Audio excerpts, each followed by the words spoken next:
My name is Peter Goetje. I'm a director of the Nordic Cochrane Center in Copenhagen and professor of research design and analysis at the University of Copenhagen. 2 years ago, I found out that our prescription drugs are the third leading cause of death after heart disease and cancer. Our drugs kill around 200,000 people in America every year, and half of these people die while they do what their doctors told them. So they die because of the side effects. The other half die because of errors. And it's often the doctors that make the errors, because any drug may come with 20, 30 or 40 warnings, contraindications, precautions and so on. No doctor in the world knows about all this. So they give patients drugs that they should not have given them, that interact dangerously with other drugs or food items or so on. And then the patients die. That's the other half. So the other thing I found out 2 years ago was that much of what the drug industry does fulfills the criteria for organized crime in US law. And they behave in many ways like the mafia does.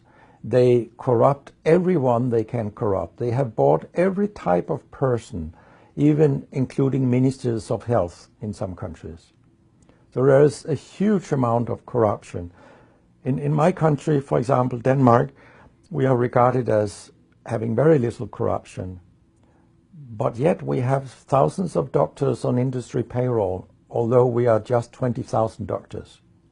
So this is an effective kind of corruption. The drug industry buys the professors first, then chiefs of department, then other chief physicians and so on. They don't buy junior doctors.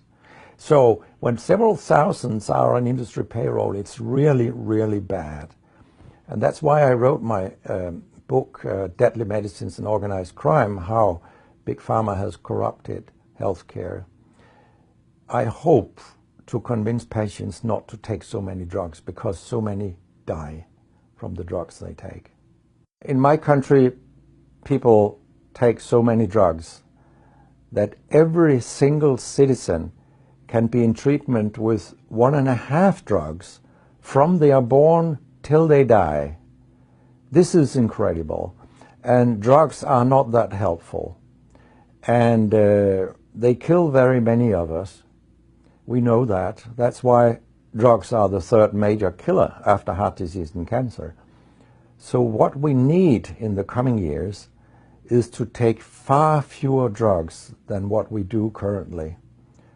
If we did that and we were careful, then we could live longer and live better lives.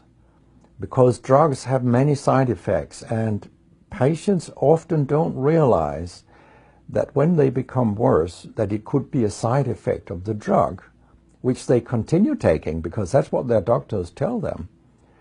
So when I was a specialist in internal medicine, what I very often did was that I stopped a lot of drugs, particularly in elderly people, and it's quite revealing to see a bedridden elderly person come into your ward, and when you stop the drugs, I mean, that person becomes many years younger. And many of these drugs affect the brain, and old people tolerate that very, very badly. They fall, and when they break a hip, 1/4 of them die.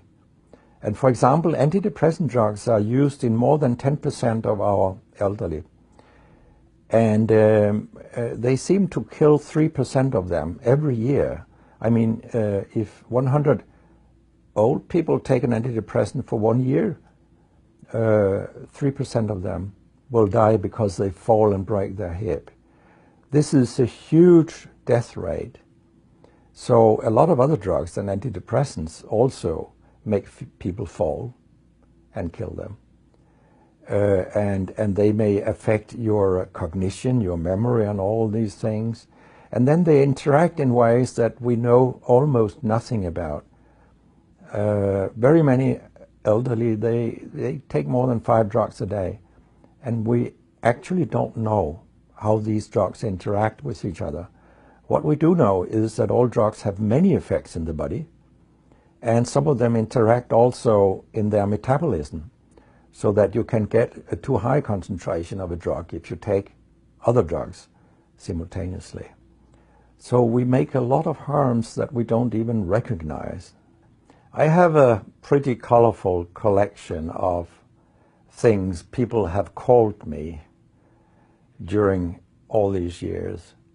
And sometimes journalists have asked me, why do you always look up controversy?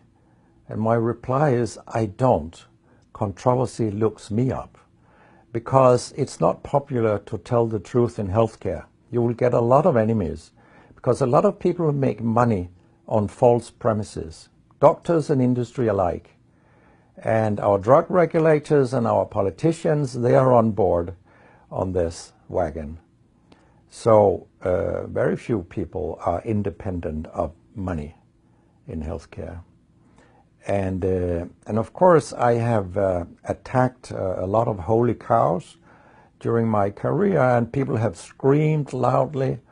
In a French journal, I was called a statistical masturbist because I showed with statistics that mammography screening didn't work and things like that. And I was even accused of scientific misconduct by the Association of the Danish Pharmaceutical Industry, which was completely ludicrous. It was harassment from beginning to end.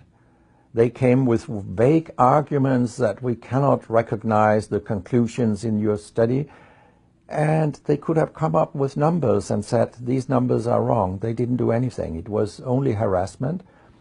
It lasted 18 months, I think, the whole thing. And then when we were acquitted, I made sure that this nasty behavior was described in the British Medical Journal.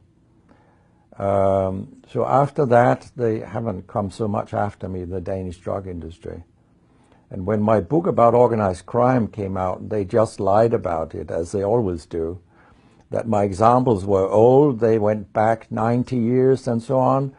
But, you know, where I demonstrate that what the 10 biggest companies do is organized crime, these examples, they were from within the last 10 to 15 years.